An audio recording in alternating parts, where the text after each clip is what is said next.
አንድ ልጅ አቅፋለች። አንድ ልጅ ደግሞ በእግሯ ደዳዴ የምትል ልጅ ነች። በባህላችን በየሰፈራችን በየቤቶችም ነበር አያቶቻችን ለምሳሌ ማለት ነው ሰው አስጠግቶ ማሳደግ እንደ ስራ አይወትም። አይቱ እኛ ቤትም ሰው ሌላ ሰው ሲያደርግ አውቃለሁ። አንዱ ለሰው አድርጓል የሚያደርኩበት ቤት ውስጥ ማለት ትክክል። እነኛ ሰዎች አዋቂዎች ሆነው ትልቅ ቦታ ደርሰዋል። በባህላችን ይሄ አለ። በዚህ ዘመን ግን የለም። ወደ ኋላ ልትወስደኝ እኮ ነው። አሁን እንደዚህ የሀገር ኩራት ይሆንሽው ተገን ይሆንሽው እስቲ እዛ ላይ አገኘሻቸው ምንድን ናቸው? በዚሁ አጋጣሚ ጓደኛዬን ይቅርታ ጠይቃታለሁ። ምክንያቱም ይሄን ስወስን ብቻዬን ነው የወሰንኩት። ስራ ጨርሼ ወደ ገርጃ የሚሄድበት ሰዓት እናትና ልጅ ስለምነው ያለው እናንተ ለምን ልጆቹን ግን ለትምህርት አትልኩም እላለሁ፣ ጠይቃለሁኝ። ሙዳይን የማውቃት ከ9 ዓመቷ ጀምሮ ስወስን ከባድ ነበር። ምክንያቱም ቤት ኪራይ አለብን፣ የአስተማሪ ደሞዝ አለብን።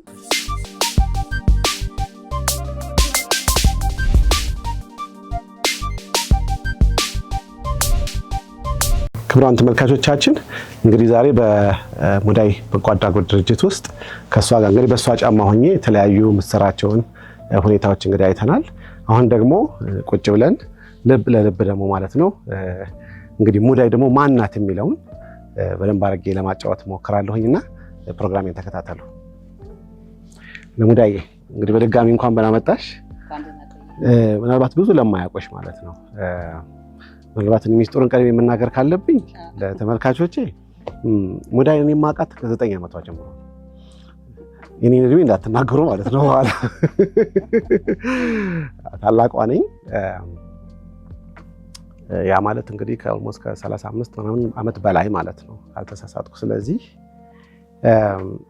ከዛ ጊዜ ጀምሮ ሳቀሽ ለልጆች ያለሽ ፍቅር ለኔ ግልጽ ነበር። ምክንያቱም በአንዳንድ ቦታ እኔም በማገለግልበት ቦታዎች ላይ ህፃናቶችን ታዳጊ ወጣቶችን ሳገለግል በዛ ወቅት አንቺ እንደውም ምን ታረጊ ነበር? እስቲ ከእሱን ጀምርና። ወደ ኋላ ልትወስደኝ እኮ ነው። በጣም ደስ ይላል። የዛን ጊዜ ነበረው ልጆች ማስተማር በጣም ወዳለሁ። በዓለማዊ ህይወትም በመንፈሳዊ ህይወትም ልጆች መታነጽ አለባቸው፣ ግድ ነው። እኔ ሳላውቀው በ9 ዓመቴ እንግዲህ ያው ታውቃለህ ልጆች ላይ በጣም ማሳለፍ እፈልጋለሁ።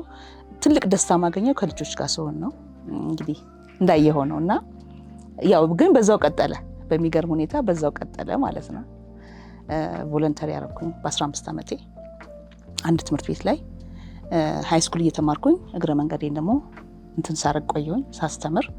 ስለዚህ ምን ወሰንኩ ማለት ነው እንግዲህ ከልጅነቴ ጀምሮ የልጆች ፍቅር አለኝ። ስለዚህ ሳድግ ወይ መምህር ነው የምሆነው ወይም ገበሬ ነው የምሆነው አልኩኝ። ሁለቱን ነው የወሰንኩት። በቃ ስጨርስ ትምህርቴ እንደዛ ነው መሆን አልኩኝ። እድለኛም ነኝ። በ18 ዓመቴ ይሄን ቤት ከፈትኩ ማለት ነው። በጣም 18 ዓመት ነው ገና ወጣት እኮ ነሽ አይደል? ለመናገር 18 ዓመት ተፈተንኩኝ። በቃ እዚህ ቤት ገባሁ። የኔ ሜሞሪ ያለው ለመናገር ኦልሞስት እስከ 14 ዓመት እስካለሽበት ጊዜ ክሊር የሆነ እንትን ነበረኝ አስታውሳለሁ። ምክንያቱም ረጅም ጊዜ ነው ማለት ነውና አሁን አንቺ ወደዚህ ትምህርት ቤት ወደ መክፈት ስትመጪ መቼም በ18 ዓመቱ ሰው ትምህርት ቤት አይከፍትም። ራሱንም ብዙ አያውቅም። ትክክል ነው። በዚህ ዘመንማ 18 ዓመት እኮ ልጅ ማለት እኮ ገና ብዙ መታገዝ ያለበት ነውና አሁን እንደዚህ የሀገር ኩራት ይሆንሽው ተገን ይሆንሽው እስቲ እዛ ላይ አገኘሻቸው ምንድን ናቸው? ምን ኳሊቲዎች ናቸው? ምክንያቱም ዝም ብሎ ነው የመጣው። እስቲ እንዴት ነው የተሰራሽው አንቺ? ዝም ብሎ እንኳን የመጣ አይመስለኝም። አንደኛ ከቤተሰብ የምትወስደው ነገር አለ። በተለይ ከእናት ጋር ያደግኩ ልጅ ነኝና እናቴ ብዙ የምታደርጋቸው ነገሮች ብዙ ወስጃለሁኝ። የበለጠ ደግሞ እንዳልኩ እንግዲህ በ9 ዓመቴ ጀምሮ ልጆች ጋር በማሳልፍበት ጊዜ የተለያዩ ነገሮች ታነባለህ ሳትፈልገው። ልጆች ለማስተማር ስትሄድ ተዘጋጅተህ ነው የምትሄደው፣ በተለይ ደግሞ በስነ ምግባር። ስለዚህ በቃ ልጆች ጋር ያለ እንትን በጣም እየተቀራረበ ነው የሚሄደው። በዛ ምክንያት ይመስለኛል። እና ደግሞ እድለኛ ነበርኩኝ። ሳስብ እንዳልኩ ይህን ትምህርት ቤት ለመክፈት ስናስብ ሀሳቡ አለኝ። ስለዚህ በትምህርት ቤት ነው የጀመረው አይደለ? በጎ አድራጎት ድርጅት ከመሆኑ በፊት ያው እሺ። እና ምን ሆነ መሰለ በጣም የምቀርበው ነበርና ጓደኛዬ ነች እሷ። ባለቤቷ ሀሳቡን ሲሰማ ገና በጣም ነበር የወደደው። ስለዚህ እኔ ችግር የለም እኔ አግዛሻለሁ እናንተ ብቻ በርቱ ነው ያለኝ። ልክ ሀሳቡን ገና ሲሰማው ምክንያቱም ያየኝ ነበርና በልጆች ጋር ያለኝ የሚሰራውን በቃ ከኔ ባለቤት ጋር አብረሽ ብትሰሪ በጣም ደስ ይለኛል፣ በፋይናንስ ደረጃ ምንም አታስቢ ያለኝ። ልክ በቃ እንዲህ ሲለኝ ቀጥታ ወዲያው እዚህ ቤት መጥቼ የተከራየሁት። እዚህ ቤት መጥቼ ተከራየሁኝ። እንደታየው ትምህርት ቤቱ ቀጠለ። ዓመተ ምህረቱን ታውቂዋለሽ? ምሳሌ 91 አካባቢ መሰለኝ 1991 አካባቢ ይመስለኛል። ከዛ ግን ትምህርት ቤት ሆኖ አልቀጠለልንም። ምክንያቱም ስራ ጨርሼ የሚሄድበት ሰዓት ብዙ ልጆች አስገባው፣ ነፃ ትምህርት እድል ሰጠሁኝ። ከጎዳና ወደ ገርጅ ነው የሚሄደው፣ ገርጅ ልጅ ነበርኩኝና ስራ ጨርሼ ወደ ገርጅ የሚሄድበት ሰዓት እናትና ልጅ ሲለምነው ያለው እናንተ ለምን ልጆቹን ግን ለትምህርት ቤት አትልኩም ላል ጠይቃለሁኝ። አንዳንዱ ህንፃ ምን ከፍሎ የለኝ፣ ህንፃ ይከፈል ነበር በዛን ጊዜ፣ ምሳ መቋጠረው የለኝም ይላል። የተለያየ ሪዝን ይሰጡኛል። በቃ እስኪ አምጧቸው እኔ ጋር ነፃ እናስተምራቸው ላለው አስገባው። አንዳንድ ጊዜ ደግሞ እንትን ሳደርግ እዚሁ ኮተቤ አካባቢ ሰው ቤት ሲሰሩ ነፃ የሚያገለግሉ ሴቶች አሉ። ነፃ ስለምታገለግል ለልጇ ትምህርት ቤት ከፍላ ማስተማር አትችልም። እንደዛ ሰማለሁኝ። ስለዚህ አምጪ ልጅሽን ብዬ ልጇ ነፃ እንዳስተምርላት አስገባው። ሌላው ደግሞ ሶስተኛ ነገር ምን ሆነ፣ እነዚህ ኤችአይቪ በዛን ጊዜ በጣም የገነነበት ወቅት ነበርና ኤችአይቪ ያለባቸው ልጆች ቤተሰብ ካለባቸው ማንም የግል ትምህርት ቤት አይቀበልም በሰዓቱ። ቤተሰቦቻቸው ግን የመክፈል አቅም አላቸው። እነዚህ ኦቲዝም ያለባቸው ልጆች ቤተሰቡ አላወቀም፣ ግን አይቀበሉም ትምህርት ቤቶች፣ አግሏቸዋል። እኔ ግን ከከፈላቸው አምጡ ብዬ አስገባው። በኋላ ላይ ግን ሳላቀው ኮሚቴ ያቋቋሙ ወላጆቹ። በምን አወቁ? ልጆቹን ዩኒፎርም አልብሰናል። ህጻናቶቹ አለብሰው ክፍል ውስጥ አይስታወቅም። ማታ ላይ ግን ወደ እናቶቻቸው ጋር ሲሄዱ እናቶቻቸው የኔ ቢጤ ናቸውና እዛ ቁጭ ነው የሚሉት። እንደ ይሄ ልጅ የኔ ትምህርት ቤት ዩኒፎርም አይደለም የሚል ጥያቄ ቀረበ። ከዛ ሲበዛ ኮሚቴ አቋቁመው መረጫ አሉ። በዚሁ አጋጣሚ ጓደኛዬን ይቅርታ ጠይቃታለሁ። ምክንያቱም ይሄን ስወስን ብቻዬን ነው የወሰንኩት። ኮሚቴ አቋቁመው እኛ ልጆቻችን ከኔ ቢጤ ጋር አብረው እንዲማሩ አንፈልግም፣ ተላላፊ በሽታ አስቸጋሪ ነው ማለት ነው፣ ብዙ ነገር አለና እንዴት ነው ለነሱም ማስተማር ከፈለጋችሁ ሌላ ቦታ ለማታስተምሩ፣ እኛ ግን ልጆቻችን ከፍለን እስከ ማስተማርን ድረስ ጥሩ ነገር ነው የምንፈልገው አሉ። ከባድ ጊዜ ነበር። አይ እኔ ቢጤ ነው መርጣለሁ አልኩኝ። ምክንያቱም ከባድ ውሳኔ ነው። ብቻዬንም ነው የወሰንኩት። ምክንያቱም የጋራ የሆነ ነገር ላይ ብቻ አይወሰንም። እኔ በራሴ ስልጣን የወሰንኩት ስወስን ከባድ ነበር። ምክንያቱም ቤት ኪራይ ያለብን፣ የአስተማሪ ደሞዝ አለብን። ሌላ ደግሞ ትልቁ የነበረብን ፈተና ምን ነበረ? ቁርስ ሰዓት ላይ ምሳ ሰዓት ላይ ብለን ስንል እነዚህ ከጎዳና የመጡት ልጆች ውጭ ነው የሚጫወቱት። እንትኖቹ ደግሞ ምሳቃ ያለው ደግሞ ምሳቃውን ከፍቶ ይበላል እና በአንድ እድሜ ክልል ላይ የሚገኙ ልጆች ከባድ ልዩነት ታያለ። በአንድ ክፍል ውስጥ የተለያየ ሁኔታ ታያለ እና መምህራኑ ምሳቃውን ይሰጣል። ከዛ ውጭ ግን እንደምታደርገው በጣም ይከብዳል እና አቅሜ የፈቀደውን ያክል ከገርጂ ድረስ ስንቅ አመጣ ነበረ። እናቴ በዚህ ላይ ትልቅ አስተዋጽኦ አድርጋለች። ከዛ በኋላ ልክ እነሱ ሲወጡ ጥቂቶች ግን እኛ ችግር የለብንም ግን ትምህርቱ ግን እንዳታጓድሉ፣ ታስተምሩን አታጓድሉ አሉ። ከዛ በኋላ በቃ እንግዲህ እኔም ወደ ስራ ዓለም ገባሁ። ያልሰራሁት አይነት ስራ የለም ብዙ ከሻይ ቤት ኮንትራት ጀምሮ። ስለዚህ የሚከፍሉትን ልጆች ምን አደረግሻቸው ማለት ነው? ወጡ። በቃ እነሱ በፈቃደኝነት ወጡ። ከፋይ ብቻ ቀረ፣ ነፃ ብቻ ቀሩ፣ ጥቂቶች ቀሩ። ስለዚህ አሁን የቤት ኪራዩን እንደዚህ ብዙ ወጪዎች አሉ። እንዴት እሱን ከቨር ለማድረግ የመጀመሪያ የወሰንኩት ምንድነው ስራ መስራት ነው። ስለዚህ ዶሮ ሞክራለሁ። በዛን ጊዜ ራሱ እዚህ ግቢ ውስጥ ዶሮ ማርባት ሞከርኩኝ። ሻይ ቤት ኮንትራት ወሰድኩኝ፣ መስራት ጀመርኩኝ። እንዳልኩ ያልሰራሁት አይነት ስራ የለም። ከዛ ዶሮ ዶሮ አረባሁኝ። ሻይ ቤት ኮንትራት ያስኩኝ የመንግስት ትምህርት ቤት ላይ ሻይ ቤቱ ላይ እዛ እየሰራው ብሩን ወደዚህ ለማምጣት። እንዲሁም ደግሞ ማቃቸው ሰዎች በዛን ጊዜ 40 ብር ነበር 80 ብር ነበር አንድ ተማሪ የሚከፍለው። 70 ብር እንደነበር አስተዋውሳለሁ። ከዛ 80 ብር አረግነውና ወደ 40 ብር ቀየርነውና አንድ ልጅ ስፖንሰር አድርጉልን የሚል ጥያቄ ማቀረብን። ሰው አንዳንዱም ጥሩ ምላሽ መለሰልን። 40 ብር ትንሽ ነው እያለ መለሰ። ግን እንደዛ ሆኖ አልቀጠለም። ስለዚህ አትክልት አስውባለሁ። በዛን ጊዜ ግቢ ማስዋብ ይችላለሁኝ። እንደው አልኩ ድግስ ምናምን ሲመጣ ኮንትራት ወስጄ እሰራለሁ። የድግስ ወጦች ምናምን ይሄ እውነት ስጦታ አይደለም ግን ወደ የፎን ለመናገር አሁን የምትያቸው ነው እንግዲህ። እሺ እና ብዙ ውስጥ ያልገባሁበት አይነት ስራ ብትጠይቀኝ ይሄንም ሰርቻለሁ ነው እና በጣም ብዙ ስራዎች ናቸው። እግዚአብሔር ይመስገን ደግሞ እድለኛ ሆኜ ብዙ ኮንትራት ስራዎች አገኘሁኝ። እነዚህ ሰርግ ላይ ድግስ ሰው ሲያዘጋጅ ምግብ ሄጄ እሰራለሁ። ሰዎችን ሰብሰብ አድርጌ ሄጄ ሰርቼ ስወጣ ስለዚህ ይሄ የምትሰሪው እንግዲህ ያገኘሽውን ገንዘብ እነኚህ እንግዲህ ወሰርሻቸውን ልጆች ለማሳደግ ነበረ። ከዛ በኋላ ጓደኛዬ ማብራ አልቀጠለችም። ያው ተለያየን። ከዛ ሙሉ ለሙሉ ከፋይ አልፈልግም አልኩኝ። በቃ ምንድነው የመጀመሪያ ውሳኔ ወሰንኩት። ከዚህ በኋላ ከፋይ ተማሪ አልፈልግም፣ ነፃ ትምህርት ዕድል የሰጠሁትን ነፃ አስተምራለሁ ብዬ ወሰንኩኝ። ከዛ ምንድነው ያደረኩት? ሁለተኛው ስቴፕ ልመና ላይ የነበሩ እናቶች ከልመና ነው ያመጣኋቸው አብዛኞቹ ብያለሁ። ወደ 21 የሚሆኑ እናቶች ኑና ምግብ አብስሉ፣ ግን አልከፍላችሁም አልኳቸው። አልከፍላችሁም፣ አብስሉና እናንተም ተመገቡ፣ ልጆቻችሁን መገቡ። ምክንያቱም ስንቅ ማምጣቱ እየከበደ ይመጣ። ከዛ ድረስ እናቴ ቆሎ ትሸጣለች፣ እንጀራ ትሸጣለች። ይህንን ለመደጎም ማለት ነውና እየከበደኝ ስለመጣ እንደዛ አደረኩኝ። ከዛ 9 ሰዓት ላይ ትምህርት ያበቃል። 9 ሰዓት ላይ ትምህርት ስለሚያበቃ ከ9 ሰዓት ላይ ደግሞ እስከ 11 ሰዓት ላይ ምን እንስራ አልኳቸው። እነዚህ እናቶቹ ጠዋት ስናበስል ቆየ፣ ምሳ በልተናል። ግማሹ እፈትላለሁ አለኝ፣ ግማሹ እሰፋለሁ አለኝ። እንግዲያው በሉ ማቴሪያሉን ላቀርብላችሁ አልኩና ማቴሪያል አቀረብኩኝ። የሚሰፉበትን የሚፈትሉበትን አቀረብኩኝ። እሱን ሰራንና ልቃቂት እንግዲህ ምናልባት ለአንዳንድ ሰው ላያውቀው ይችላል። ልቃቂት ነው ያውቀዋለሁ። እና እሱን ሸጥን፣ ልቃቂት ሸጥን፣ ሰፌድ ሸጥን። የእሱን ብር የማቴሪያልን ብር አነሳውኝና ዋናውን አንስቼ ትርፉን ተካፈልን። በሉ ተካፈል ብለን በዛን ጊዜ 1 ብር ትልቅ ብር ነው የነበረው በሰዓቱ። እንዲህ እያደረኩ እናቶችን ማሳደግ ጀመርኩኝ። ከዛ ያ ሲስተም ግን አሁን ድረስ አለ። ሌላ ሁለተኛ ነገር ምንድነው ያደረኩት?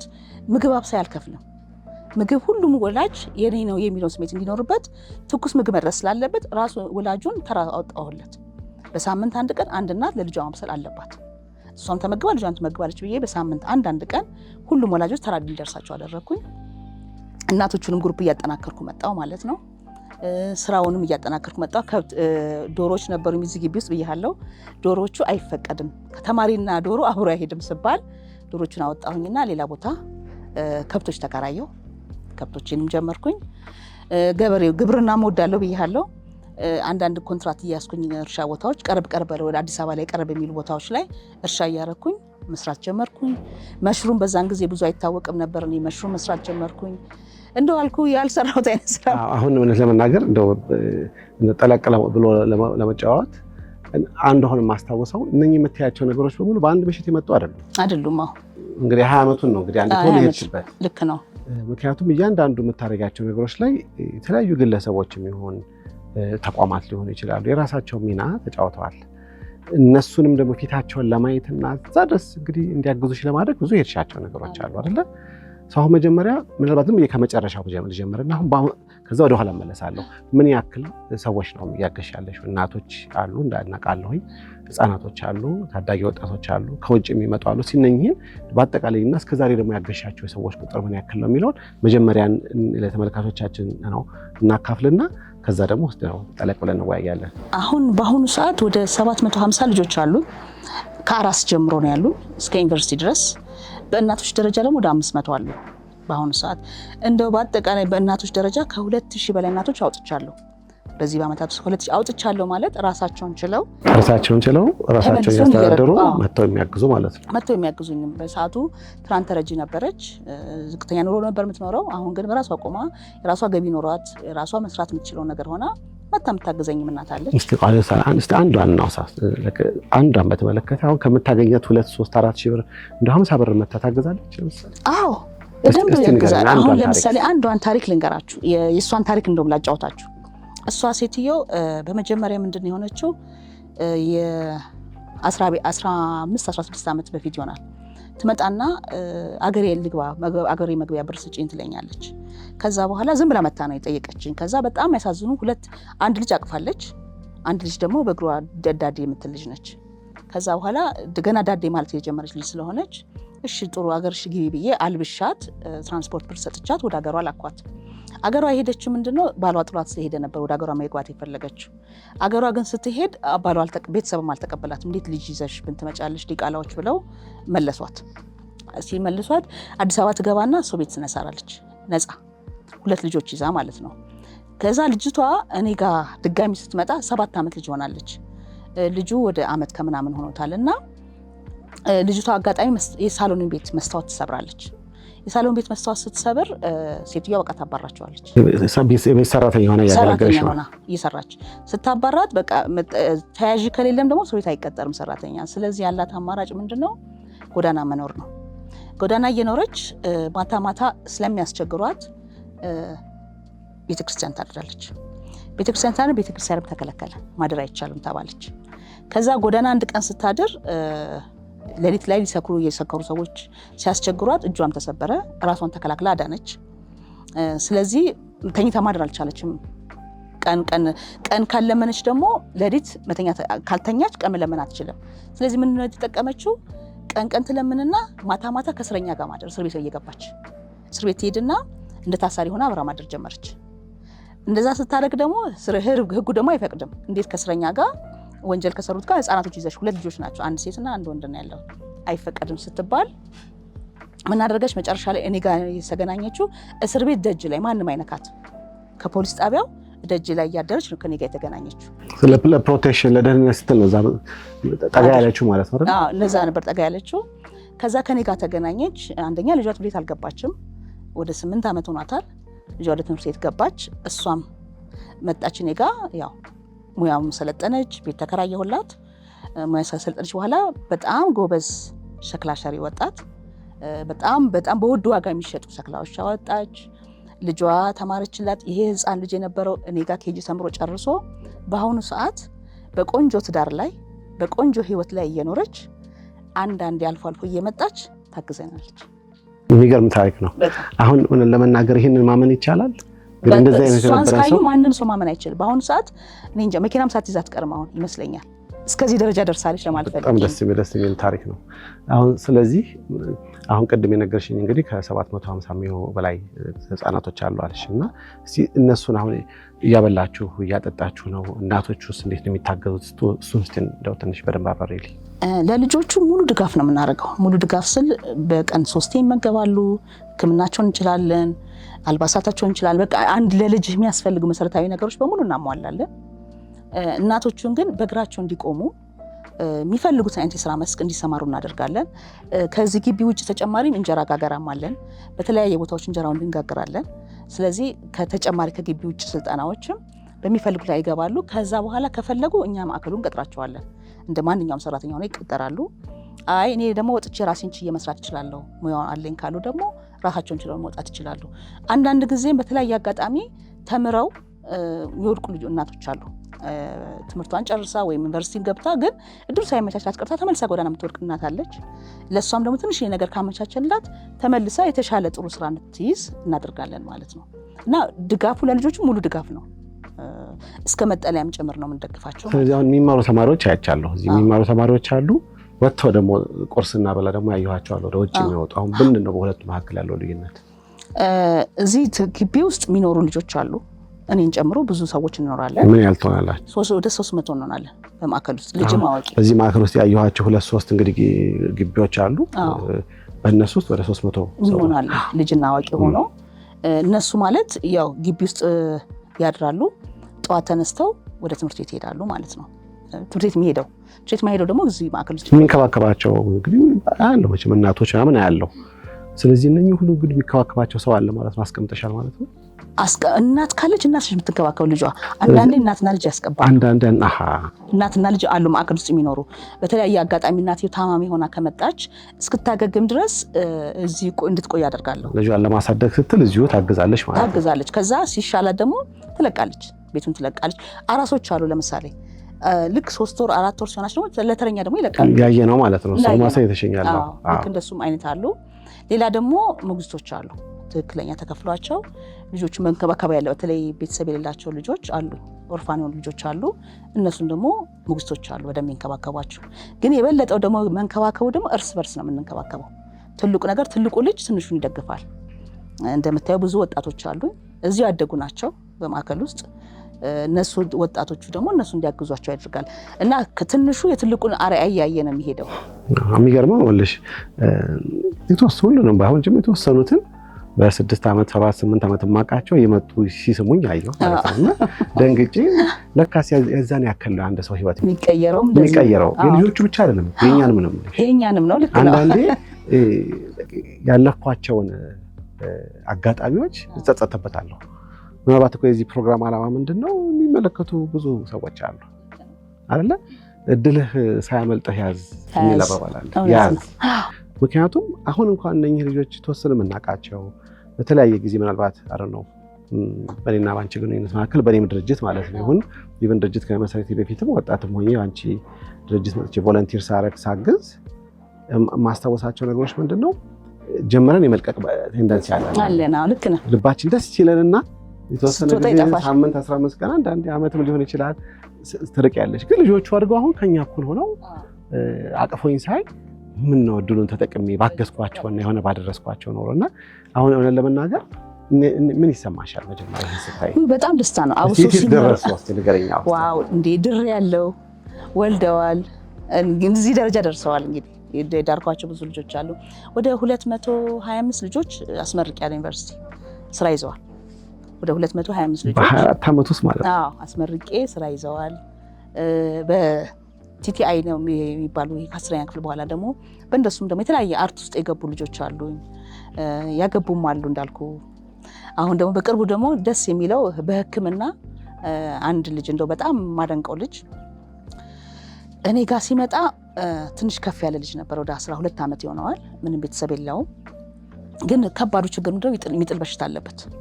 እንዲህ ደቂቃ እያወራ በየደቂቃው የሚጥል በሽታ እኔ አውቀዋለሁ። እዚህ ግቢ ነበር። ቮለንቲር ያደርግ ነበር አይደል? በጣም ቮለንቲር እና በጣም የሚገርመው ይሄ ልጅ 12ኛ ክፍል ጥሎት ሲማር ቀበቶ ራሱን አስሮ ነው የሚማረው። የሚገርመው ክላሱ ሲማር ራሱ በቀበቶ እያሰረ ነበር የሚማረው። እሱ ተመረቀ እንዳትይ። እሱ የሚገርመው ነገር ታሪኩ በጣም የሚገርመው ምንድነው የሆነው? 12ኛ ክፍል ላይ ልክ እንደዚህ ወደቀ ማትሪክ ፈተና ላይ። ስለዚህ ፌል ያደረገበት ማትሪኩ ማለት ነው። ፌል ሲያደርግበት በሰዓቱ አይቻልም ሲባል ከ9ኛ ክፍል ጀምሮ ድጋሚ ተምሮ ውጤት አምጥቶ ዘንድሮ ዶክተሬት ይመረቃል። በጣም የሚገርም ታሪክ ነው። በጣም የሚገርም ነውና አሁን በእውነት እንባ ይመጣ ወደ እኔ በደንብ ስለማስታወስ ነው። አሁን እዚህ በረንዳው ላይ ቆምና እንግዶችን ይቀበላልና ይጥለኛል ይላል እና ላይክ what do you do? እንደውም እርግጠኛ ነኝ የኤፒሌፕሲው እንደሌላም አይደለም፣ ፍሪኩዌንትሊ ነበር የሚጥለው ማስታወሰው። እና በልብሽ የሆነ ትንሽ ተስፋ መቁረጥ ነገር አለ። በቃ ይሄ ልጅ አትሊስት አንድ ቤት ውስጥ አለ መጠለያ ያለ። አሁን ያንን ልጅ እውነት ለመናገር ብታየው አሁን አይወድቅም። በቃ በራሱ ሕክምና ምን ያጠናው። ስለዚህ በቃ ጤነኛ ልጅ ሆኗል ኦልሞስት። በቃ ምንም እኔ ሞዴል ኧረ ምንም በጣም ትልቅ ጸጋ፣ እግዚአብሔር ሁሉ የምታመሰግንበት ነገር ነው። አሁን እንግዲህ ሁሉ ደግሞ የምታደርጊው ራስሽ ደግሞ የወለድሻቸው ልጆች አሉ። ሁሉም ልጆች ያንቺ ቢሆኑ ደግሞ የወለድሻቸው ልጆች አሉ፣ ትዳር አለሽ። ከዛ ባሻገር ደግሞ ይሄ ሁሉ ልጆች ከመውሰድሽ በፊት ደግሞ ማዕከል ውስጥ ብቻ ሳይሆን ደግሞ ቤትሽ ውስጥ ደግሞ እንደ ራስሽ ልጅ ደግሞ አባት በእናት ለውጠሽ ሙዳይ እናት አባት እንትና ተብሎ ደግሞ እኔ ተቋም ጋር መጥተው የሚማሩ ተማሪዎች አሉ። እንደውም በአንድ ወቅት እንደውም ከአንቺ በሁለሻቸው 3-4 ልጆች ባሻገር 3-4 አዳፕት አድርገሽ እንደምትኖር ያውቃለሁ። ከዛ በኋላ ደግሞ መጨመርሽ አስታውሳለሁ እና አድገዋል 10 ደርሰዋል ስትይ እኔም ባለቤቴ ምን ማለት ነው እንዴ ሲቲዮ መጭር ብታቆመው። በእውነት አንዳንዶቻችን ላናስተውል እንችላለን። አሁን ለምን እንደመጠየቅ የፈለኩት ብዙ ሰዎች ዳውት እናደርጋለን፣ ጥርጣሬ ያለን በሰው ህልም ማለት ነው። ምክንያቱም በአብዛኛችን ማለት እኔንም ጨምሮ ለአንድ ጎጆዬ ምን እንጨነቃለን? ለምታበው ልጅ እህት የሚያስጨንቃቸው አሉ፣ ለሚከፍሏት አንድ ክፍል ቤት የሚያስጨንቃቸው አሉ። ውስጡ ግን ሰው አቅም አለው። አንደኛ ሰው የተፈጠረው በአምሳሉ ነው፣ እግዚአብሔር አለው። ያን ተማምኖ እስከሰራ ድረስ ለአንቺ ግን የገረመኝ አሁን 700 ህፃናትን በአንድ ወቅት ማሳደር፣ 500 እናትን በየቀኑ ማስተዳደር። ሰዎች ይጠራጠሩሻል። ብቻሽን ያለሽው አንቺ አንድ ሲኦ የሆነ ሰው የለሽም፣ ሲኦፎ የለሽም፣ ፋይናንሻል ኦፊሰር የሆነ በማኔጅመንት የተመረቁ መርቆች የለሽም። ግን ይሄ ሁሉ በረከት ከየት መጣ? መጀመሪያ አንቺን እንደው የቤተሰቦችንም ጨምሮ ማለት ነውና ትንሽ እስቲ ያን እንደምታካፊ። ትልቁ መጀመሪያ የእግዚአብሔር ቡራኬ ነው። ቤት ውስጥ ቡራኬ ካለ ምንም አትሆን። የመጀመሪያ ግን ደስ የሚል ደግሞ ነገር ምንድነው? ብዙ ሰው በቃ እውነት አይመስላቸውም፣ ግን ማድረግ ይቻላል። በጣም ቀላል ነው። ዋና ህግና መሰረቱን ጠብቅ። ህግና መሰረቱን እንድጠብቅ ደግሞ የሚያስፈልግን ህጎቹ ማወቅ አለብህ። ህጉን ካወቅከው መጣ መስራት ይቻላል። እኔ አሁን ለምሳሌ እንደ መንግስት ህግ የቻሪቲ ህግ አለ። ለምሳሌ 80/20 የሚባል አለ።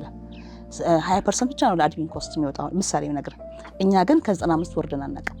ስቲል ነው በጣም የተጨበጨበልን በኤጀንሲ ደረጃ። ያ የሆነበት ምክንያት ምንድነው? ህጉን ስላከበርን እንደገና ደግሞ ለአድሚን ኮስት ብለን አይደለም እኛ የምናወጣው፣ ቀጥታ ተጠቃሚው ጋር ነው ያለው። አሁን ያ መሆኑን ሲያዩት በቃ ሰው ይገርማል። ልክ አንድ ነገር ስጠይቃቸው ቶሎ ያገናኙታል ከግለሰብ መጠቀም። እኔ ለምሳሌ ለመጠቀም ከፈለኩኝ በራሴ ቢዝነስ መጠቀም እችላለሁ፣ በባለቤቴ ኑሮ መጠቀም እችላለሁ። እንደመጠቀም ግን እሱ አይደለም ደስታ። እኔ አሁን ደስታሽ ምንድነው ብለህ ብትለኝ፣ እስኪ ቆይ መኪና ልግዛልሽ ብለህ አሁን ብትጠይቀኝ አመሰግናለሁ፣ ግን በመኪናው ፋንታ የአንድ ልጅ ህይወት ቀይርልኝ ብለህ ነው የምፈልገው። ያ ነው የኔ ትልቁ ደስታ። እዚህ ጋር 1 ሚሊዮን ብር ከምትሰጠኝና ምን ላርግልሽ ብለህ ብትጠይቀኝ ያንዱን ልጅ በጣም ይፈልጋው ብዙ ያው ወጣቶች ስትሆኑ ደግሞ ብዙ ልጆች ብዙ ነገር ይፈልጋሉና ያንዱን ልጅ ህይወት ቀይርልኝ ብትል ያን ብትቀይርልኝ ለኔ ትልቁ ደስታዬ ይሄ ነው። እንደዚህ ነው የሚያስደስተውና ብዙ ሰው ውስጡ ከገባ በኋላ ነው የሚያየው የሚያምነው። በውጭ ስታየው ግን የእግዚአብሔር በረከት ደግሞ ትልቁ የእግዚአብሔር በረከት ነው። ከድሮም ጀምሮ እኔ ቤት ሁሉም እምነት አለ። ሁሉም እምነት ስል ምናልባት ኦርቶዶክስ አለ፣ ሙስሊም አለ፣ ፕሮቴስታንት አለ፣ በሃይ አለ እኔ ግቢ ውስጥ።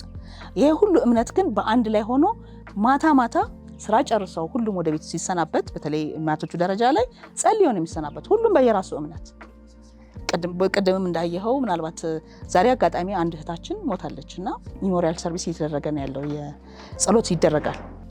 ይሄ ምንድነው ማን እምነት ልዩነትም አይደለም ያለው። ስለዚህ ይሄ ሲሆን ምን ያደርጋል መሰለ ቡራኪው አለ። ስለዚህ እግዚአብሔር ይመስገን እዚህ አካባቢ ኮተቤ ላይ እኮ የተራበ ሰው ካለ ሂዱ ሙዳይ ጋር ብሉ ይባላል። በተለይ አረጊቶች ካሉ እኔ ማላቃቸው ድንገት ገብተው በልተው ነው የሚወጡት። እናት እርጉዝ ካለች ገብታ በልታ ነው የምትወጣው። ወጣት ግን አናበላም፣ ምክንያቱም መስራት አለበት። መግደል ነው አለበለዚያው ለወጣቱ አቅማቸው እንዲዳብር ራሳቸው እንዲችሉ። ይሄ ትክክል ነው። አሮጊቶች ግን በቃ ከቁጥር ውስጥ ውጪ ሆኖ ማለት ይሄ የምነግርህ ከቁጥር ውጪ የሆነ ምሳ ሰዓት ላይ አዛውንቶች ስለ በቃ ምንም ነገር የሌላቸው መተው ተጠቅመው የሚሄዱ አሉ ለምግብ ብቻ። እንደዚህ በጣም ይገርም። አሁን እንግዲህ መጀመሪያ ቀደም የጠየቁት ጥያቄ አሁን ስንት ልጆች አሉሽ? አንቺ ወለድሻቸው? 5 አሉ ባዮሎጂካሊ ወለድሻቸው። እሷ መጠቀም ጥሩ መጀመሪያ። ከዛ ደግሞ ቤት ደግሞ አዳፕት አድርጋ ያደረግሻቸውና ደግሞ ያሳደግሻቸው አሉ። እያሳደግሽም ያላቸው ደግሞ ስንት ናቸው? እነሱ ውስጥ ደግሞ 15 በአጠቃላይ ስንት ማለት ነው? 20 ልጅ። ስለዚህ 20 ልጅ በሙዳይ እንግዲህ አንቺና በአንቺ ባለቤት ኃላፊነት ሙሉ ከድርጅቱ ውጭ ማለት ነው። አሁን በእነሱ መካከል ያለው ዳይናሚክስ ምን ይሰማቸዋል? እንግዲህ አሁን አድገው እኔ አሁን ቆሞ ሲስሙኝ አየሁ ማለት ነው። ምክንያቱም ካየኋቸው 4-5 ዓመት ሆኖኛልና ምን ይሰማሻል? ምንድነው በመካከላቸው ያለው?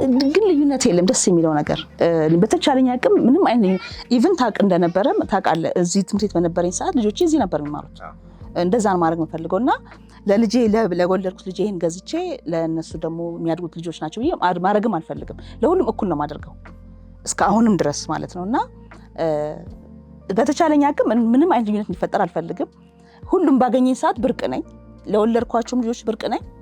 ለግቢ ውስጥ ያሉት እኩል ነው የሚያገኙኝ። ልክ ከትምህርት ቤት ከውጭ ያሉት ካሉ ግቢ ውስጥ ካለች ከተባለ ልጁ ማወቂም ሁሉ እማየት ነች። ያው አሮጊቶችም ቢሆን እማ ነው የሚሉኝ፣ ስሜማ ነው እማየት ነው ያለችው ተብዬ በቃ ሁሉም በወረፋ ነው የምገኘው ማለት ለወለድኳቸውም ልጆች ኢቭን እንኳን ቢሆን ማለት ነው። እና ልዩነት እንዲኖርም አልፈልግም። በተቻለኝ አቅም እኩል አድርጌ ነው መያዝ የምፈልገው።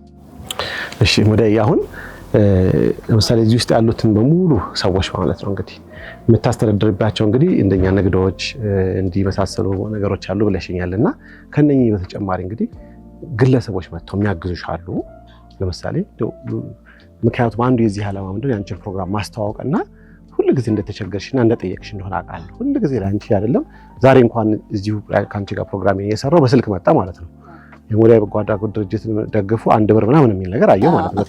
በቴሌ ቴክስት ይደረግ አየሁ ማለት ነው። እና ሁልጊዜ ፍላጎቱና ኒዱ እንዳለ ይታየኛል። ስለዚህ እስቲ ስለዛ እንዴት ነው የገቢ ምንጮችሽ እንዴት ናቸው የሚለው ነው እስቲ ንገሪኝ። እንደው በዚህ አጋጣሚ ቴሌኮምን አመሰግናለሁ። 9923 ላይ አጭር የጽሁፍ መልእክት ነች። ለሰው ቀላል ትመስላች 1 ብር ነች። ለኛ ግን በጣም ትልቅ ዋጋ አላት። ያረጋል ሰው ግን ያረጋል። ከሰማ ሰው ካርድ ባለ ሰዓት ነው የሚቆርጠው 1 ብር። በዓላት ቀን አይቆርጥም፣ እሁድን አይቆርጥም። ስለዚህ ሁሉም ሰው አሁን በዚሁ አጋጣሚ ያንተ ወዳጅ የሆነ የሙዳይ ቤተሰብ ወዳጅ የሆነ 9923 ላይ ኦኬ ቢልልን 1 ብር ናት። ለኛ ትልቅ ዋጋ አለው። ልጆቹ እንዲማሩ ያደርጋል፣ እንዲበሉ እንዲጠጡ ያደርጋል፣ እንዲኖሩ እያደረገን ነው ከወርወርና እሱን ቢያደርጉልን በጣም ትልቅ አስተዋጽኦ አለውና ምንም አይጎዳም። ካርድ ባለ ቀን ብቻ ነው ወይ ደግሞ ተጠራቅሞ ካርድ በሞላ ቀንም አይወስድብህም። በቃ የዕለቷን ብቻ ነው የሚወስደው። ይሄ ትልቅ አገዛ ነው። አንድ ከዕለቱ ላይ 1 ብር ማለት ነው የሚወስደው በየቀኑ 1 ብር ካርድ ባለ ሰዓት። ስለዚህ ካለኝ ከአካውንት ላይ 1 ብር ይቀንሳል ማለት ነው። ትልቅ እገዛ ነው። ትልቅ እገዛ ነው ስለ የዕለት ተዕለት ሆዳችን ከቨር እያደረገልን ነው። ሳያውቁት ያ ሰው ካርድ ላይ 1 ብር ሲቆርጠው ብዙ አይታወቅም። ለኛ ግን የዕለት ተዕለት ሆዳችንን በደንብ እያገዘን ነው ያ ሰው። በእነሱ አማካኝነት ለምሳሌ አንተ ቅድም ቴክስት ገብቶልሃል። በአንተ አማካኝነት እኛ እየኖርን ያለ ነው። ኪስን አልጎዳው ግን እኛም በጣም እያኖርን ያለው። ስለዚህ ህብረተሰቡ በተለይ ዋን ፕሌንት ላይ ያሉ ሰዎች ሁሉም 1 ብር አይጎዳው። ልክ በማስ ቢደረግ ለዚህ ቤት በጣም ለውጥ ያመጣል። የመጀመሪያው ነገር ሌላው ደግሞ ልጆቻችን ያው እንግዲህ እኔም ቅድም ታሪኬን ሳወራ ከልጅነት ጀምሬ እንደነበርኩ አይተሃልና ልጆቻችንም እንደ የተለያዩ ቦታዎች ላይ እንደ አይነት ሰርቪስ ብናሳያቸው የግድ ማስተማር ብቻ ላይሆን ይችላል። በተለያየ ነገር ማገዝ ይቻላል። ልጆች ለምሳሌ 2 ልብስ ያለው አንድ ልብስ አንዳንዴ ደግሞ የጠበባቸውን ልብሶች ይኖራል። አሁን የኛም ልጆች ያደርጋሉ። መጀመሪያ ስለሱ ትንሽ ተናገርልንና ምክንያቱም አንዱ እንግዲህ ፕሮግራም ታዳሚዎች ምንድነው ነው ማስተላለፍ የምፈልገው ሁሉም ትምህርት ቤቶች ማድረግ ይችላሉ። ቤተሰቦች መጥተው ማስጠት ይችላሉና እንደው ትንሽ መጀመሪያ ትንሽ ብታካፍል መጀመሪያ ዋን ፕላኔት በነገራችን ላይ ረጅም ጊዜ ነው አብረን እየሰራን ያለነው። ለምን ያህል ጊዜ ነው? ቢያንስ ከ10 ዓመት በላይ ሰርተናል በትንሹ። ያን ሲያደርግልን በተለያየ አጋጣሚ በብዙ ነገር አግዞናል። ፈንድሬዚንግ በማድረግ ተማሪዎች የተለያዩ አልባሳት በማምጣት በአልባሳቱም ደግፈውናል ልጆቹን።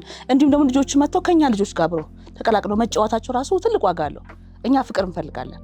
ፍቅር መስጠት ደግሞ ትልቅ ዋጋ አለውና ልጆች መጥተው መጫወታቸው እንደገና ደግሞ ትልልቆቹ ደግሞ ከፍ ያሉት ልጆች ደግሞ መጥተው እንደ ቮለንተሪ ሰርቪስ ቅዳሜና እሑድ በቋሚነት መስጠው የሚሰጡ ልጆች አሉ።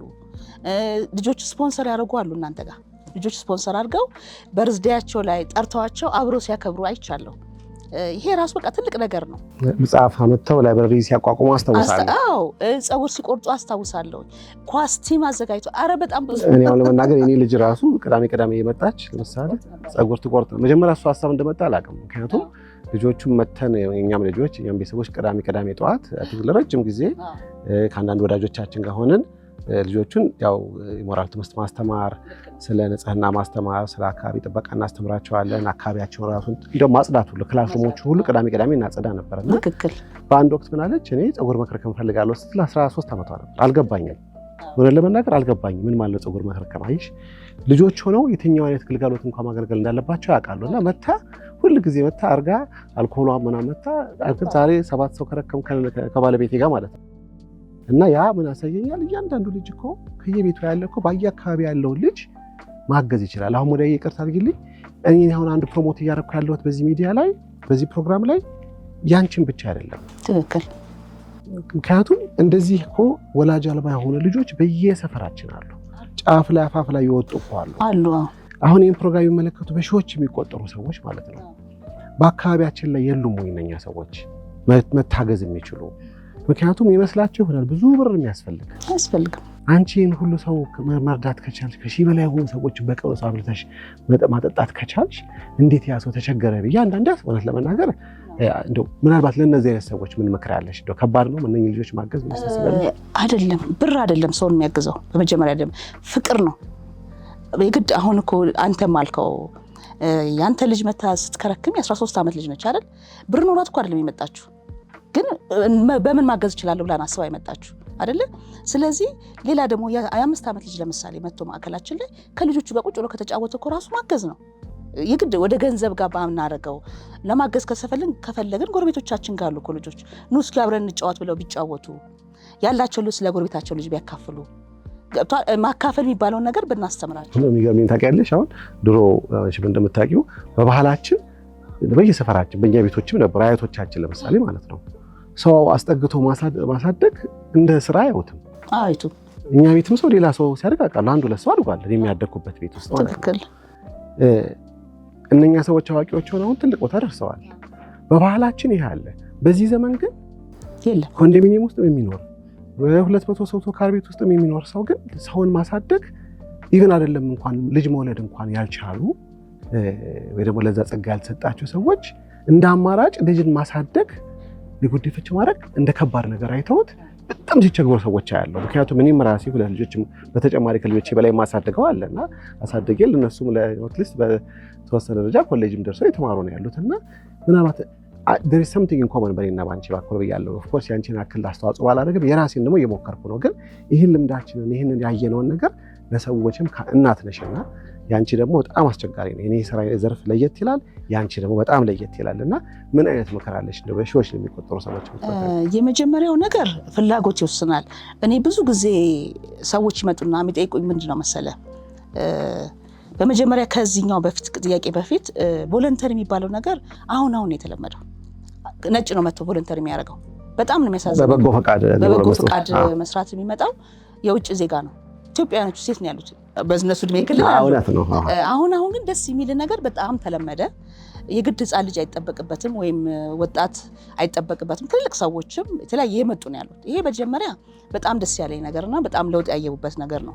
ሌላው ደግሞ እንዳልከው አሁን ለምሳሌ ልጅ ፈልገው ልጅ የሚፈልጉት በፊት ላይ ምን አይነት መሰለ ወይ ልጅ እንድጠብቅላቸው አንድ የ7 ዓመት ልጅ ብትሰጭኝ እኮ እቤት ያለችዋን ልጅ እንድታጫውትልኝ እንድታጫውት እንጂ ልጅ የተፈለገችው እንድታድግ አይደለም። እኮ ራሷ ህፃን ናት። ወይ ደግሞ ከክፍለ ሀገር ልጅ ያመጡና የነሱ ልጅ ቀን ይማራል። እቺኛው ከገጠር የመጣችው ግን የዘመድ ልጅ ትሆናለች፣ ምንም ትሆናለች፣ ማታ ነው የምትማረው። በጣም የምቃወምበት ፓርት ነው። ስለዚህ ባናመጣቸው እንደዚህ አይነት ነገሮች ላይ ስናደርግ የኔም ልጅ ያኛውም ልጅ ነው። ምክንያቱም አሁን ያልሽው ነገር ለመናገር እውነት እኮ የእግዚአብሔር አፍቃሪ ከሆነ አንድ ሰው እውነተኛ ካለው እኮ ይሄ ከባድ ፈተናው ነው። ከባድ ነው ለብዙዎቻችን ጋር በየቤታችን እኮ አለ። እውነት ነው፣ ከባድ ነው። ያ ጊዜ ግን የተወሰነ እያለፈ ይብንነኛ እህቶችም ደግሞ ትንሽ መብታቸውን ሲያውቁ መጠየቅ መጀመራቸው አይደል እንዴ የኑሯችን ሁኔታ ነው መለወጡ ትንሽም ብትሆን ለፍትህ ትንሽ ጠጋ እያለን ነው ትንሽ የሚው ጠጋ እያለን ነው እና ስለዚህ አሁን ማስተማርን ነው ያልቻለሽ። ምክንያቱም በተለይ ደግሞ ሴቶች ናቸው። ስለዚህ አንደኛ ማስተማር አለብን።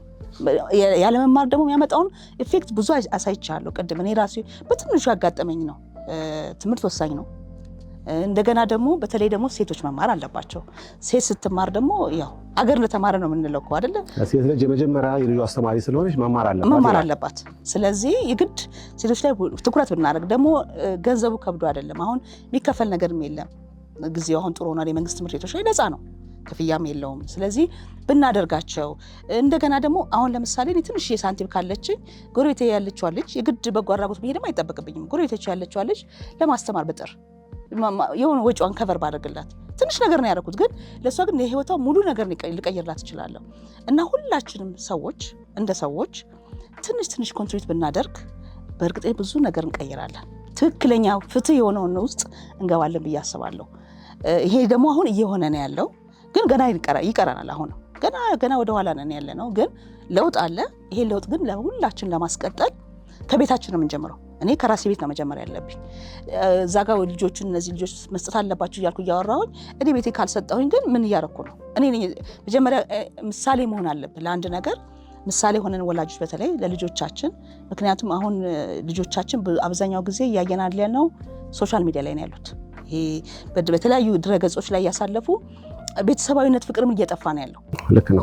ስለዚህ ይሄን ነገርም ለማስቆም የመጀመሪያ ቤተሰብ በተለይ እንደ ቤተሰብነታችን ግዳጅ አለብን እና ትንሽ ነገር እንደ አይነት የተለያዩ ቦታዎች ላይ በመውሰድ በማሳየት መንፈሳዊ ህይወት በማሳየት እኔ አሁን በጣም ፈጣሪ ማመሰግነው ግብረገብ አለ ትምህርት ቤት ግቢ ውስጥ እንደ አጠቃላይ ነው ግብረገብ። ያ ግብረገብ ምን ለምናመጣልኝ መሰለ ትልቆቹ ያንን ግብረገብ ስለወሰዱ ለትንሾቹ ራሳቸው አስተማሪ የሆኑ እህቶቻቸውን ያስተምራሉ፣ ወንድሞቻቸውን ያስተምራሉ። ያ ለውጥ እያመጣ ይመጣል። ወደ ፈሪሃ እግዚአብሔር ውስጣቸው እንዲያድር ያደርጋል። አሁን ዛሬም አሁን ያስተዋልኩት እኮ ምንድነው ምሳሌ ከቀብር ሲመጣ አንድ እንግዲህ የእናንተ እህት ሞተች ማለት ነው አይደለም ወይ? ደግሞ ህይወቷ ካለፈ በኋላ ሩቅ ነው ኮልፌ ድረስ ሄደው ቀብረው በሙሉ መጡ። ልጆቹ ሁሉ ጠበቁ። እንግዲህ እዛ ላይ ተነስተው ጸሎት ሲያደርጉ አንድ ያስተዋልኩት ከተለያየ ሃይማኖት የነበሩ ሰዎች እኩል አንዱ ላለው አክብሮት ያሳያል። ሁሉም ደግሞ ጸልዮ ደግሞ አትሊስት ደግሞ የቀረበው ነው ጸበል ጠዲቅ ቀምሰው ሲለያዩ እኔ ልቤ ላይ በጣም የሰማኝ ነገር አለ። አትሊስት ዋን ቲንግ አይ ኖ ኢዝ በተለይ ሁሉ ጊዜ እንዴት ነው ልጆቹ በጣም ሰው አክባሪ ናቸው። አሁን የዚህ ግቢ ልጆች ሳያቸው አንዳንዴ ኬዝ መጣ ያለው ምክንያቱም እያንዳንዳቸውን ማያቸውን ባህሪ መተው ሄዶ ሰው ሲስሙ ስታይ ወይ ደግሞ አንድም ሰው አለኝ ማለት ነው ወይው ልጁ እንዴት ጤም ያለ አንቺ ልጅ በረጀሙ ማለት ነው ስሙ ረሳሁትና አሁን እሱንም ራሱ እንደ ምሳሌ ተናገርና ስንዋይ ነበር ኦፍ ካሜራ ማለት ነውና አሁን እነሱን እንግዲህ በስነ ስርዓትን ማስተማር ግብረገብን ማስተማር አካባቢ ላይ ተከባብሮ እንዲኖር ማድረግ ምን አይነት ጥረቶች አድርገሽ ነው አሁን እንደዚህ ምክንያቱም እንዲህ ሰላም ሊኖር አይችልም። ወለ ለመናገር አንድ ቤት እኮ 4-5 ወጣት ያለው ልጅ እኮ ሰላም እኮ የለውም። ያስቸግራል። ልክ ነው አይደል እንዴ? ከድሜ ጋር ይመጡ ከድሜ ጋር ነው ያቸው አስራ ቤቶቹ ሲወጡ የተለያዩ ባህሪ ለውጦች ይመጣሉ። አንዱ ያጨሳል፣ አንዱ የተወሰነ ነገር ይለምዳል፣ አንዱ የሚፈልገው ግን እዚህ ቤት ውስጥ ቢያንስ ዛሬ 1000 ሰው አይተናል። አንድ ሰው ግን አንድን ሰው ሳያከብር አላየሁም። ትክክል። እንዴት አድርገሻቸው ነው? የመጀመሪያው እንዳልኩ ፈሪሃ እግዚአብሔር ውስጣችን ሁሉ ጋር ማስቀመጥ ፈልጋለሁ። ያለ ማድረግ በአንድ ቀን የሚሆን ስራ አይደለም፣ ከባድ ስራ ነው። ከድሮም ጀምሮ ከበፊትም ጀምሮ እንዳልኩ የሃይማኖት ልዩነት የለም ግቢ ውስጥ። ግን ስራ ጨርሰው ሲወጡ ከወላጅ ነው የሚጀምረው። ተሰባስቦ ሁሉም አንዱን አክብሮ እንዲጸልይ ይደረጋል። ምንድነው መሰለ ከነዚህ አብዛኛዎቹ ከጎዳና የመጡ ናቸው ብያለሁ። ጎዳና ስትመጣ ደግሞ ብዙ ነገር ይዘህ ነው የምትመጣው። ከሱስ ጀምረ የተለያዩ ነገሮች ባህሪያቶች አሉና ያንን ለማስተው መጀመሪያ ራስ መግባት አለብህ። ራስ ገብተህ ነው የምታሳያቸው። እንዴት እንደዚህ መሆን ያለበት እንዲህ ነው እንጂ ካፋቸው አላስፈላጊ ቃላቶች ይወጣሉ፣ ጥሎች ይመጣሉ። ግን ያንን አንዱ ሲማር ለአንዱ ራሱ አስተማሪ ይሆን ይሄዳል እና እዚህ ቤት እርስ በርስ ይማማራሉ። እንደገና ደግሞ እንዳልኩ ግብረ ገብ በጣም ወሳኝ ነው። ግብረ ገብ ውስጥ ሁልጊዜ የትኛውም ፈጣሪያቸውን ያመልኩ እንዲያመሰግኑ የሚያደርገው ነገር ከድሮም ጀምሮ ስለመጣ ያ እየተንጸባረቀ ስለመጣ ነው። አዲስ ሰው ሲመጣ አዲስ ባህሪ ይዞ ሊመጣ ይችላል። ግን ራሳቸው እርስ በርስ ተቀባብለውት ሁሉም ሰው ልጁም አዋቂም ተቀባብለው እንዲቀየር ያደርጉታል። በጣም የሚገርም ነው። አሁን ለምሳሌ ያሉት እዚህ ቤት ውስጥ ያሉት ልጆችና ህፃናት እንግዲህ እናቶቹን ጨምሮ እያንዳንዱ ሰው የተወሰነ ኮስት አለው። በአንድ ሰው ራሱ የምታወጪው የተወሰነ ለውጥ አለና ወጪ አለ። ያንን በተመለከተ የሆነ ብሬክዳውን አለ። አሁን ለሰዎች ማገዝ ቢፈልጉ የማያውቁት ጎረቤት እህት ወንድም ላይኖር ይችላል። ያክስት ልጅ ከገጠርማ መጥቶ ያንን ላያደርግ ይችላል። ግን በዚህ ፕሮግራም ልቡ ተነሳስቶ ደግሞ ማገዝ ከፈለገ ይሄን አንቺን ፕሮግራም እስቲ ስለሱ ትንሽ ብታጫውጪ። ሁሉም ቤተሰብ መሆን ይችላል። ሁሉም ወላጅ መሆን ይችላል። ሁሉም አባት መሆን ይችላል። ሁሉም እናት መሆን ይችላል። እንዴት ለሚለው በ600 ብር ብቻ 600 ብር ስለ በወር አንተ 600 ብር ስትከፍል የአንድ ልጅ አሳዳጊ ትሆናለህ። እጅን ትተዋወቃለህ። ወጪው ማለት ነው ወጪው ሙሉ ወጪውን ተሸፍኖ የልጁ የ600 ብር ናት። የኢትዮጵያ 600 ብር $4 ነው። አዎ ምንድነው መሰለ አንደኛ በግሩፕ ነው የሚሰራው ምግቡ። ያ ወጫችን ቀነስ ያደርግልናል። እንደገና ደግሞ አትሊስት ፕሮሚስ ከገባ አንድ ሰው በአመት 7200 ብር ነው የምትመጣው። ያችን ቃላችን ብንፈጽም ያ ምንድነው ማለት ቢያንስ የአንድ ሰው ህይወት ታድጓል። አንድ ሰው አሁን አንተ ስለዚህ አንድ ሰው አዳፕት ቤቱ አያሳድርም እንጂ ይችን እንኳን ስጋት ላለው ሰው ቢያንስ 600 ብር በወር የከፈለ ወይ ደግሞ በአመትም አንድ ጊዜ የከፈለ ያ ልጅ የሱ ኃላፊነት ወስዶ ያሳደገው ነው ማለት እንደሳደገ ይቆጠራል። ተጨማሪ ከፈለገ ደግሞ ከልጁ ጋር ይተዋወቃል። እንዳልኩ ነው። ለምሳሌ ኮምፕላይንት አንዳንድ ወላጆች አሉ ብያለሁ። የልጆቻቸውን በርዝዴይ ሲያከብሩ ወይ እዚህ መጥተው ያከብራሉ። እኛ ጋር በርዝዴይ የሚከበራል፣ ሰርግ፣ ልደት፣ የተለያዩ ፕሮግራሞች ይከበራሉ። ወይ ደግሞ ቤታቸው ወስደው ከልጆቻቸው ጋር አብረው አክብረው እነኚህም እኮ ያምራቸዋል እኮ ለማንም ልጅ እውነት ነው። እና እንደዛ ማድረግ ይቻላል። ማልበስ ይቻላል። ከልጁ ጋር መገናኘት ይቻላል። ካልሆነ ደግሞ መታወቅ አልፈልግም ካለ ደግሞ በየጊዜው አቅሙ በፈቀደ የግድ አንድ ዛሬ ሰተ ነገ ላይ ኖር ይችላል።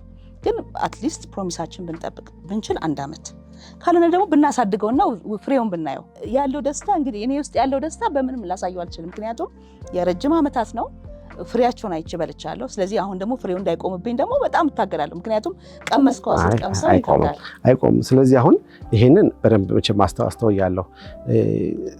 ለምሳሌ ካሉሽ ፈተናዎች፣ ተግዳሮቶች እንግዲህ አሁን ወደፊት እንግዲህ ይሄ ይታያል። ቋሚ ቦታ አይደለም።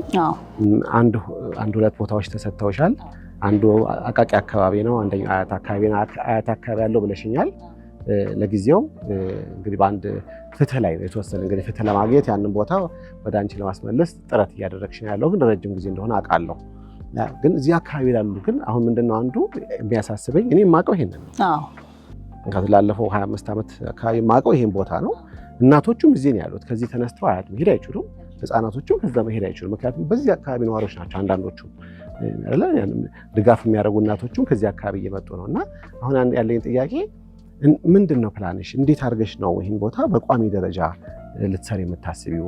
ፕላንስ አለሽ ወይ ወይስ ደግሞ እቅድስ አለ ወይ? እንደውም አዎ አቅዳለኝ። እውነት ነው። እዚህ አካባቢ ላሉት እናቶች ቤት ክራይም እዚህ አካባቢ ርካሽ ስለነበረ ባለው ሁኔታ አንፃር እዚህ አካባቢ እየተከራዩ ይገባሉ። ግን እኔ እንደምሰራው እንደ አዲስ አበባ ነው የምሰራው። እንደ አዲስ አበባ ስል የትኛውም አካባቢ ልጆች ከየትኛውም አካባቢ ልጆች ሊመጡ ይችላሉ። እዚህ ማዕከሉ ላይ ምንም ቤተሰብ ከሌላቸው ማዕከሉ ውስጥ ገብተው ነው የሚያድጉት። ስለዚህ የትም ቦታ ሙቭ ብታደረግ ችግር የለውም። ነገር ግን ምናልባት አቃቂ ላይ ያለውን ለህብረተሰቡ እንዲያቆም ያክል እዛ ላይም እየተሰራ ነው ስራ። ለምሳሌ የተወሰኑ እናቶች ደካማ እናቶች 50 የሚሆኑ እናቶች በቋሚነት ምግብ እየተመገቡ ነው። ምንም ደጋፊ የሌላቸው ምሳ እያበላን ያለ ነው አቃቂ ላይ በቋሚነት ማለት ነው ከሰኞ እስከ ሰኞ። እንዲሁም ደግሞ ቅዳሜና እሁድ የተለያዩ ትምህርት ግብአቶች የተሰጣቸው ነው ያሉት። ወደ 50 የሚሆኑ ልጆች ናቸው እዛም አካባቢ 45 እስከ 50 የሚሆኑ ልጆች የተሰጣቸው ነው ያሉት ትምህርት የአካዳሚክ ትምህርቶች ይሰጣቸዋል። የገብረገብ ትምህርት ይሰጣል ለአካባቢ ላይ ላሉት ማለት ነው። እንዲሁም ደግሞ ከሰኞ እስከ አርብ ደግሞ የጎልማሳዎች ትምህርት እነዚህ በተለያየ አጋጣሚ ሳይማሩ እድሜያቸው ያለፈ ትልቅ ሰዎች አሉ አይደል? በበጎ ፈቃደኞች እዛው በአካባቢ ላይ ባሉት ወረዳዎች ተመካክረን ከሰኞ እስከ አርብ ድረስ የጎልማሳ ትምህርትም እየተሰጠ ነው ያለው ቦታው ላይ ማለት ነው። እንዲሁም የከብቶች ስራ እየተሰራበት ነው ያለው። እንደዚሁም ገቢ ማስገኛ ስራዎች እየተሰራበት አቃቂ ላይ ያለው። ግን አቃቂ ላይ አሁን ቀጣይ ላይ ትምህርት ለመገንባት ነው የምናስበው።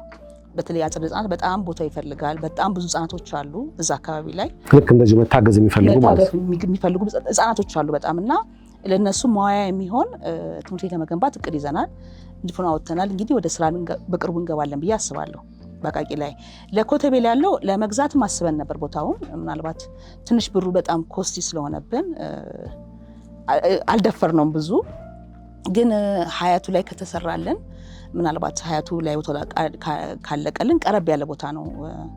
ለዚህ ብዙ አይርቅም 30 ደቂቃ አካባቢ ነው የሚሆነው። ሰው ተመላልሶ ይሰራል። ምክንያቱም ሰራተኞች ላይ ለሰራተኞች ትራንስፖርት ገቢ ስላላቸው በትራንስፖርታቸው መንቀሳቀስ ይችላሉ። ልጆቹ ግን ሄደው በአቅራቢያው የሚገኝ ትምህርት ቤት ላይ መንግስት ትምህርት ቤት ውስጥ መሄድ ይችላሉ ማለት ነው። እንደዛ አድርገን ነው ለዚህ ሄደው ወንደራን እንደሚማሩት ማለት ነው። እንደዛ እናደርጋለን ብዬ ነው የማስበው። ስለዚህ አሁን ለምሳሌ ቀደም አንድ ጠቀስ አድርገሽዋል።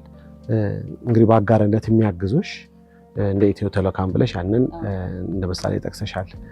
ሌሎች ድርጅቶችን በዚህ አጋጣሚ ማመስገን የምትፈልጊው? ምክንያቱም በአንድ በኩል ብዙ ሽልማቶችና እውቅናን ስታገኛ አያለው፣ በሶሻል ሚዲያም አንዳንዴ በቴሌቪዥንም አያለው። ቢሮሽ መጥቼ ያስተዋልኳቸው ነገሮች አሉ። ብዙ ቢሆንም የዛን ያክል ደግሞ ቋሚ ሆነው እየደገፉሽ ነው እነኚህ ተቋማቶች? እውነታውን አንዱን ጠርቼ አንዱ ስለሚሆንብኝ እንደው ከኢትዮ ቴሌኮም ውጪ ሌላውን ሙሉ የሙዳይ ቤተሰብ ባመሰግን ይቀለኛል። ብዙ ድርጅት የለም፣ ግለሰቦች ግን አሉ። እንደ ድርጅት ግን ብዙ አይደለም። አንድ ሁለት ድርጅት ነው መጥራት የምንችለው በቋሚነት ለጊዜው ሻንጠራም ያንን። ስለዚህ ያንን ግን ምክንያቱም ሁሉም ሰው እንዲሰማ ነው። ምክንያቱም ከጀመርን ቀጣይነትን እንዴት አድርገን ነው ማድረግ የምንችለው ቢሆን ለመወያየት ነው። በብዛት እያገዘ አሁን ያለኝ የሚበዛው ግለሰቦች ናቸው። ግለሰቦች ስል በራሳቸው የራሳቸው ትንሽ ድርጅትም ትኖራቸው። እንደገና በነገራችን ላይ ለህብረተሰቡ በጣም መናገር የምፈልገው ብር ስላለን አይደለም የምናግዘው። ብር ሳይኖራቸው በጣም የሚያግዙኝ ሰዎች አሉ። በተለይ ትልልቅ እናቶች ብር የላቸውም፣ በልጆቻቸው ጡረታ የሚኖሩ ናቸው። ከዛችሁም ላይ ቀንሰው ግን ልጅ የሚያሳድጉ ወላጆች አሉ፣ እናቶች ሆነው ግን ልጆቻቸው እንግዲህ ጡረታ ልጆቻቸው እየጦሯቸው እናቶች ከዛች ቆንጥረው የሚያግዙኝ አሉ። የበለጠ ደግሞ በጣም ልብ የሚነካኝ ሰው ቤት ሰራተኞች ሰው ቤት እየሰሩ ከሚያገኙት ደሞዝ ላይ ደግሞ ተጨማሪ ልጅ የሚያሳድጉ አሉ። ይሄ ስል በጣም በኩል ቤት ሰራተኞች ማለት ቤት ሰራተኞች እንደውም አንዴ በህይወት የማረሳት አንድ ጊዜ ለፋሲካ ጊዜ ሰሞን ነውና አንድ እናት ሳትሆን ሰራተኛ ናትና እየሮጠች ዱቄትና እንቁላል ይዛልኝ መጣች። 3 ኪሎ ዱቄትና 10 ኪሎ እንቁላል 10 ኪሎ 20 እንቁላል ይዛልኝ መጣችና ምን አለችኝ? ይቅርታ ሽንኩርት እጄ ነው የመጣሁት፣ ሰው ቤት ሰራተኛ ነኝ፣ ግን እነዚህ ልጆች ከኔ ጀምሮ ካላገዝናቸው ማን ነው የሚያገዛቸው አለች። በጣም ገርሞኝ ልቤን ነክታኝ አመስግኛት ሰጣኝ። ቀጥታ ለራሴ ነው በእጄ የሰጠችኝ። አመስግና በቃ ሽንኩርት ስለጣርኩኝ ብላ ተመልሳ ሄዳለች። እና እንዲሁም ደብተር ይገዛልኝ እንዲህ ሰው ቤት የምትሰራ ሴት አለች። እንዳልኩ ደግሞ ልጅ የሚያሳድጉም አሉ። በስነ ስርዓት ልጅ 600 ብር በፊት 500 ብር ነበር፣ 600 ብር ለኛ ምንም አይደለችም ብሎ የሚያሳድጉም አሉ። ስለዚህ ሌላውን ሁሉ ማድረግ ይቻላል። ማድረግ ከፈለግን ቀላል ነው ለማለት ፈልጌ ነው። የሚገርም ነው። እኔ ለመናገር ጥያቄ ድረስ የጨርሻለሁ። ምን መልእክት አለሽ አሁን ለታዳሚዎቻችን ሊሆን ይችላል፣ ለኔም ራሱ ምን ሊሆን ይችላል? ምን መልእክት አለሽ እንድናግዝሽ የምንፈልገው ኤኒቲንግ እንዲሰማራይዝ ለማድረግ? የመጀመሪያ ነገር በጣም አመሰግናለሁ። በዋን ፕላኔት ስም የሙዳይ አባል እንድትሆኑ ፈልጋለሁ። በጣም በቀላሉ አንደኛ አንድ ልጅ ብታሳድጉ፣ በሰራተኞችም በወላጆችም ልጅ ብናሳድግ ሳታውቁት የሙዳይን ግማሹን ችግር እንደምትቀርፉት እርግጠኛ ሆኜ መናገር እችላለሁ። ምክንያቱም ከአንድ ሰው ሲሰበሰብ ካለው እንግዲህ ከሺህ በላይ ወላጆች አሉ እና ሲሰበሰብ ሰራተኞች ሲጨማመርበት በጣም ለግቢው በእርግጠኝነት ብዙ ነገር 750 ልጅ አይደል ያለኝ እኔ እናንተ ጋር ደግሞ ከሺህ በላይ ሰራተኛ አለ። በአንድ ወር ውስጥ ሙሉ ልጆች ስፖንሰር ሆኖ ማለት ነው ለምሳሌ። ያ ማለት ደግሞ ብዙ ነገር ይቀርፍልኛል አንደኛ። ስለዚህ ዋን ፕላኔት ራሱ አገዘኝ ማለት ነው። ሲያግዝ ደግሞ ማን ነው የሚያገዘው? እናቶችን ልጆችን እያገዘልኝ ነው ያለው። ስለዚህ ይህን ጥሪ ያቀርባለሁ ለዋን ፕላኔት። ሌላው ደግሞ ይህንን ፕሮግራም ለሚያዳምጡት አዲስ ኢትዮጵያ ውስጥ ላሉት የትኛውም ቦታ ላይ ላሉ 9923 ላይ ኦኬ ቢሉ ወይ ደግሞ አንድ ጊዜ ላግዝ ደግሞ ለሚል የንግድ ባንክ አካውንታችን 9923 ነው። ቀላል ነው ራሱ ነው የባንክ አካውንት ነው። የባንክ አካውንት ስንት ነው? 9923 ቀላል ነው። ስለዚህ በ9923ም ቢያግዙን ወይም ደግሞ እንዳልኩ ልጅ ቢያግዙ እንደገና ደግሞ መተው ቮለንተሪ ሰርቪስ ቢሰጡ ሁሉም እድሜ ክልል አንወስንም እና ከልጆቹ ጋር ቢጫወቱ ይችላሉ። ልብስ ማምጣት ይቻላል። የተለያዩ ብዙ ግቢ ውስጥ እንደታየው ብዙ ነገሮች ስላሉ በሚፈልጉት መስክ ተሰማርተው ልጆች ማስጠናትም ሊሆን ይችላል። ቢያግዙን የበጎ ፈቃደኞችም ጥሪ እናቀርባለን። እንዲሁም ደግሞ የሙዳይ ቤተሰብ እንዲሆን እንጠይቃለን። ግን መታችሁ እዩን ጎብኙ እንላለን።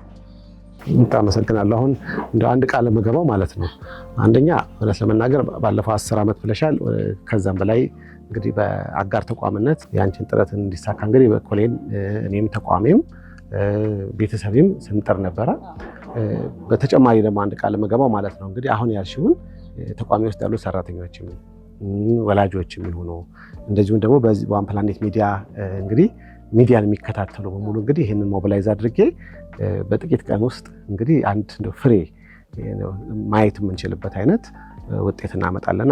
ያንቺንም ፕሮግራም እንደምናግዝ እርግጠኛ ነኝ። ምክንያቱም ውስጥ ገብቶ ግን እያንዳንዱን ያየ ሰው ለመናገር አይኑን መጨፈን አይችልም እና እንደ እድሉን ስለሰጠሽኝ ለእኔም ለስራ ባልደረቦችም አመሰግናለሁ። ክቡራን ተመልካቾቼ ዛሬ እንግዲህ ከሙዳይ ጋር በእሷ ጫማ ሆኜ እንግዲህ ውሏ ምን እንደሚመስል እንግዲህ ላለፉት 25 ዓመታት ምን አይነት ጥረት ስታደርግ እንደነበረና ከስንት በላይ ሰዎች ደግሞ ስታግዝ እንደነበረ ስታሳድግ እንደነበረ አይተናል። እናንተም እንግዲህ በዚህ ፕሮግራም እንደተደሰታችሁና በቂ ግንዛቤ እንዳገኛችሁ ተስፋ አደርጋለሁኝ። በሚቀጥለው በተመሳሳይ ፕሮግራም እስከምንገናኝ ደህና ቆይ።